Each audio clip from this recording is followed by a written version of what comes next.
If resting makes you anxious, like you should be doing something else, pause.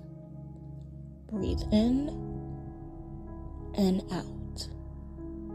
Rest guilt usually sounds like you haven't earned this. You're falling behind. You're wasting time. But exhaustion doesn't disappear because you ignore it. Rest is not the opposite of productivity. It's what makes productivity sustainable.